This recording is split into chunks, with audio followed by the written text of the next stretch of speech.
आप सबसे निवेदन है, विधायक साहब को सुनना है तो आप बैठ जाइए, कृपया करके 15 मिनट के लिए बैठ जाइए। लंबे इंतजार के बाद साहब आए हैं तो आप कृपया करके बैठ जाइए, आप सबसे निवेदन है, दो हाथ जोड़कर।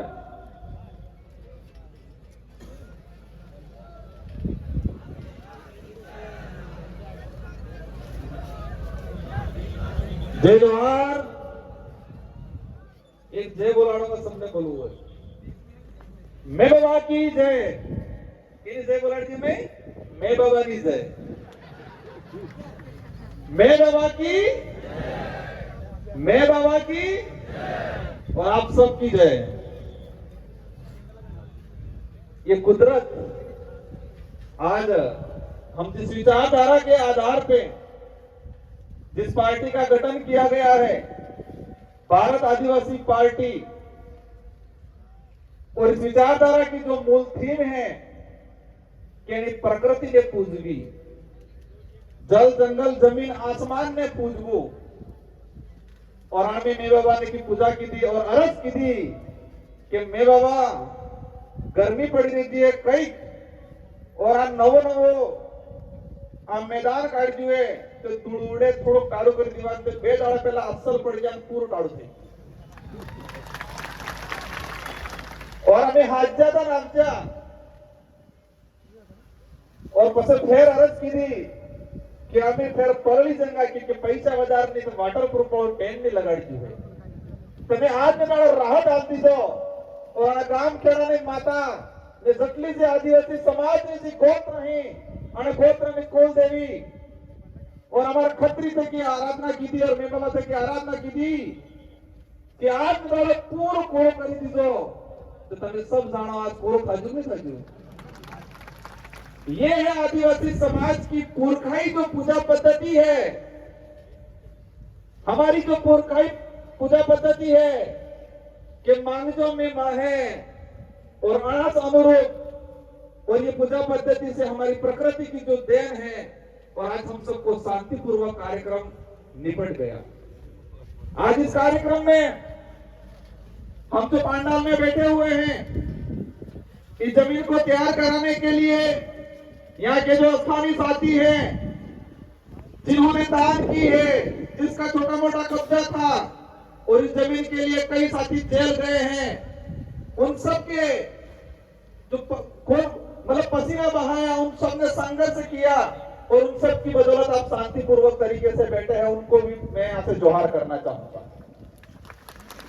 राजस्थान का प्रशासन, डूंगरपुर का प्रशासन सोच रहा था कि भारत आदिवासी पार्टी आ रही है तो कार्यक्रम कहां कर रहे हैं, अभी तक जिला मुख्यालय पे कोई तैयारी नहीं की है, और 3 दिन पहले प्रशासन को पता चलता है कि आदिवासी प्रेरणा स्थल बनाया गया है 84 विधानसभा क्षेत्र के अंदर, और आदिवासी प्रेरणा स्थल पर पूरे देश के आदिवासियों को आमंत्रित किया गया है। ये 4 दिन पहले पता चला प्रशासन को, और ये गांव के साथी, ये ब्लॉक के साथी, उनकी मेहरबानी।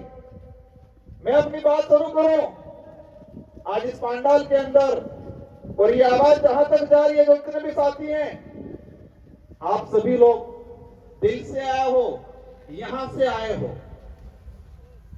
फ्री में लाई हुई, पैसों से बुलाई हुई ये भीड़ नहीं है, ये भीड़ दिल से आई हुई भीड़ है, और आप सबका मैं तहे दिल से स्वागत अभिनंदन करता हूं। आज आजादी के बाद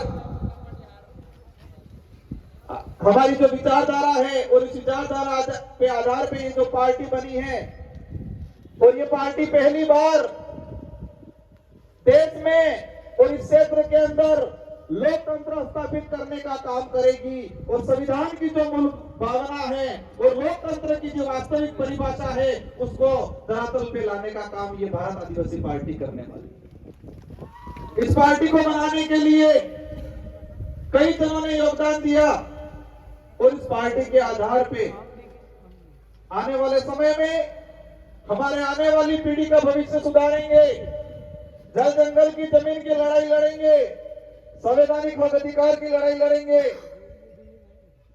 और कमल कांग्रेस की खटिया खड़ी करेंगे। हम क्या थे, क्या बना दिया? हमारे पूर्वज क्या थे? ताकतवर थे, स्वाभिमानी थे, दयालु थे और दानदाता थे। हमारे पूर्वज स्वाभिमानी थे, ताकतवर थे, दयालु थे और दानदाता थे।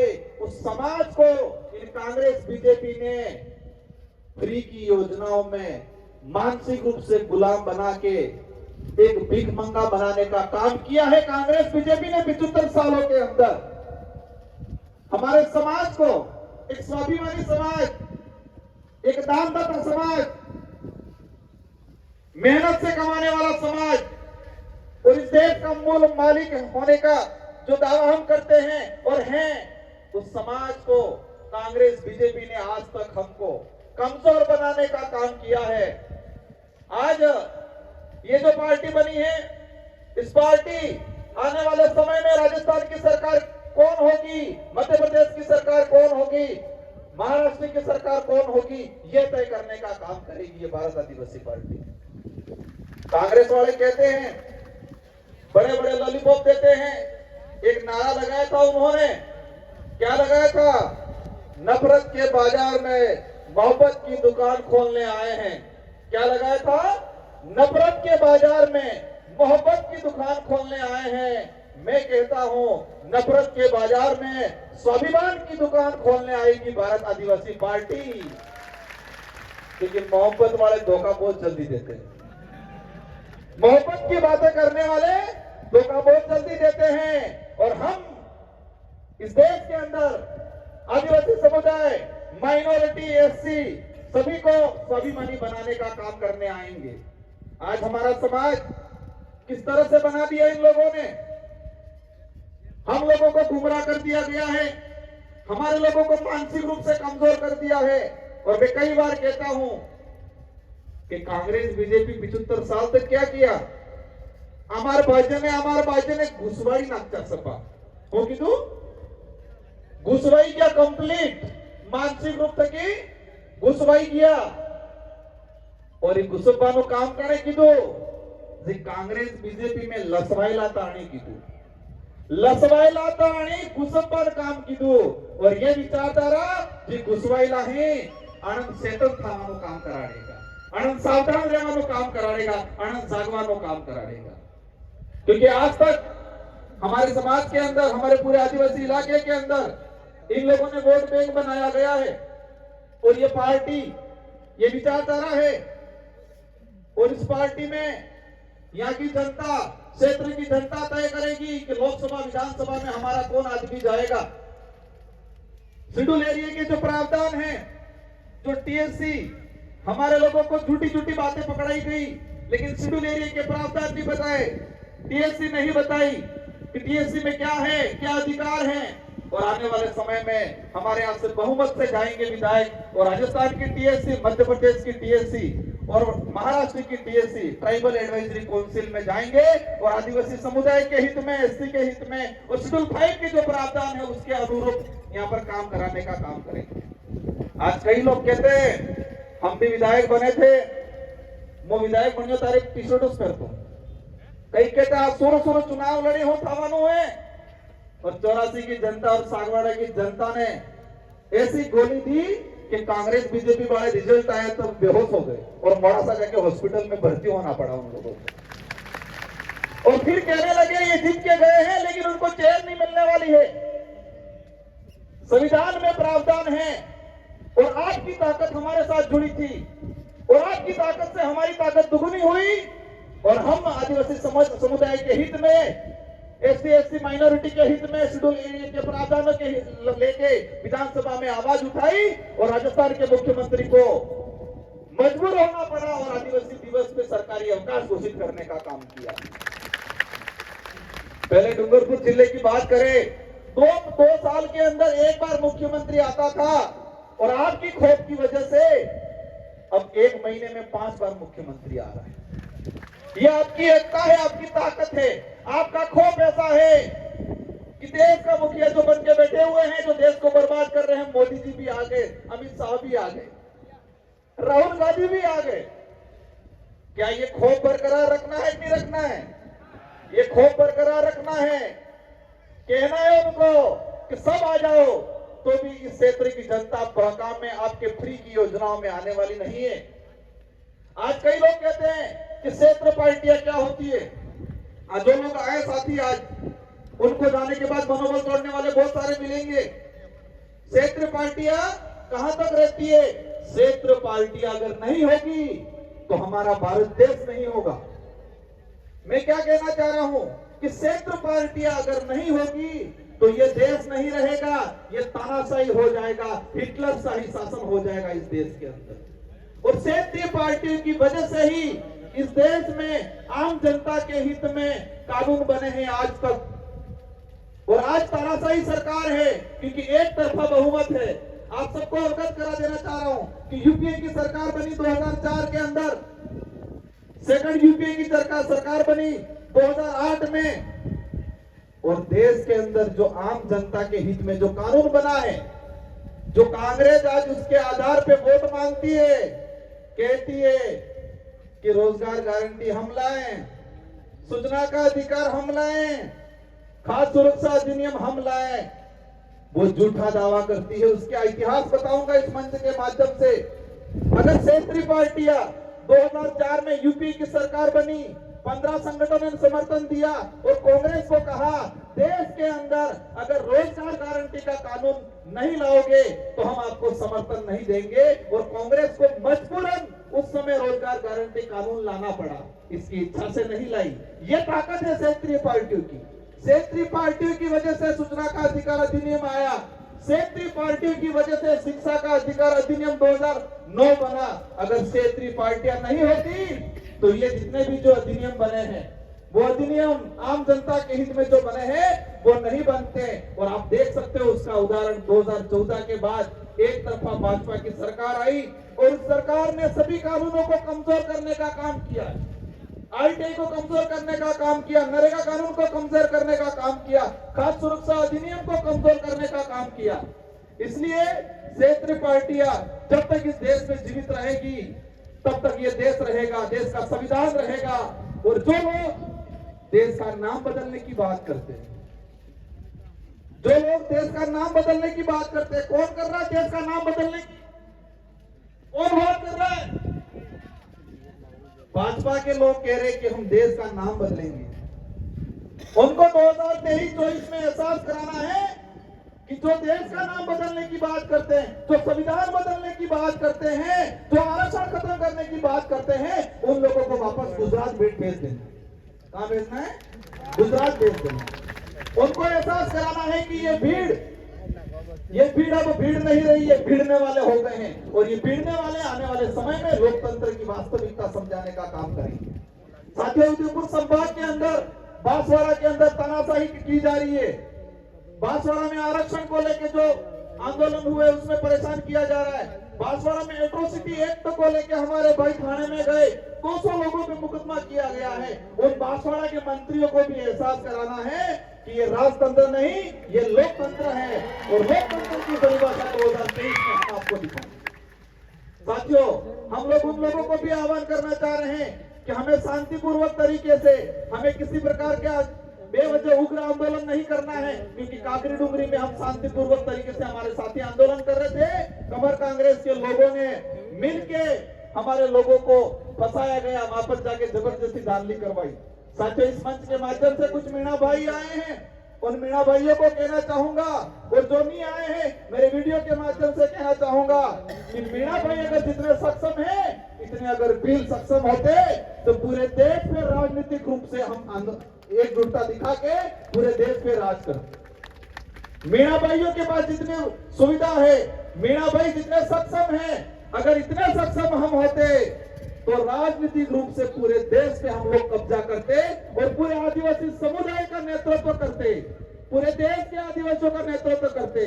तो मीणा भाइयों को विशेषकर कहना चाहूंगा कि आप लोग नेतृत्व करो और कांग्रेस बीजेपी का जो पजामा पकड़ रखा है उस पजामे को छोड़ो।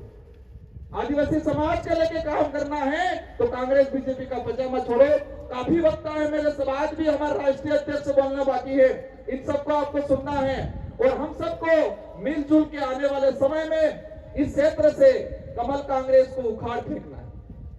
हमारे यहाँ हमारी माताएं बहनें भी आई हुई हैं, इन माताओं बहनों को कहना चाहूंगा मैं, हम लोगों को किस तरह बनाया गया है, किस तरह किस कंडीशन में ले आए हैं ये लोग, हम लोग कौन थे। मैं एक उदाहरण के माध्यम से कहना चाहूंगा। आज कोरोना आया, पर्ची मेरे पास आने ही वाली है, भाई ने पकड़ ली ऐसा लग रहा है, लेकिन मैं एक बात बोल के अपना वक्तव्य खत्म करूंगा। माउंट आबू और सिरोही, जहां पर सड़क पे बंदर रहते हैं, बांद्रा, और जो मादाएं थी उसी कोरोना के काल के कुछ समय पहले बच्चों का जन्म दिया, और उनको जो फ्री में जितने यात्री जा रहे थे वो सारे यात्री नारियल देते, कोई रोटी देता, तो सारे के सारे जो बंदर थे वो जंगल का खाना भूल गए, उनकी ताकत को भूल गए, और जो फ्री का मिल रहा था उसी को खाना लग गए। जब कोरोना काल आया, कोरोना काल आने के बाद वहां पर यात्री जाना बंद हो गए, और यात्री जाना बंद हो गए तो फ्री का खाना पहुंचना बंद हो गया। जंगल में बहुत कुछ खाने का था, फल फ्रूट थे, लेकिन उनकी ताकत भूल गए थे वो। और उस दौरान बांद्रा अना रोड में गाड़ी करता रोए था, छोटे छोटे बच्चे रोते बंदरों के, और कई बंदर मर गए उस दौरान। और यही काम इसी तरह कांग्रेस बीजेपी के लोगों ने हमारे समाज को बना दिया। हमको जमीन का हक चाहिए, हमको आरक्षण चाहिए, हमको संवैधानिक जो प्रावधान है वो चाहिए, आपके फ्री की 5 रुपए 10 रुपए की थैली नहीं चाहिए। ये बोलना है कमल कांग्रेस को लोगों को। हमें आत्मनिर्भर बनाना है। कांग्रेस बीजेपी ने हमको परजीवी बनाया है, दूसरों पे निर्भर बनाया है, और ये विचारधारा भारत आदिवासी पार्टी की विचारधारा इस समाज को आत्मनिर्भर बनाएगी, खुद के पैरों पे खड़ा होने के लिए तैयार करने का काम करेगी। और आप सब एकजुट रहे, एकता दिखाए, और आने वाले समय में पूरे देश के अंदर इस भारत आदिवासी पार्टी का बहुमत बनेगा और हमारे लोग चुन के जाएंगे। और अभी तो विधानसभा में आवाज उठी है, आने वाले समय में इस विचारधारा का आदमी लोकसभा में भी जाएगा, और लोकसभा में भी आदिवासी परिवार, इस समाज की जो विचारधारा है वो विचारधारा की आवाज गूंजेगी।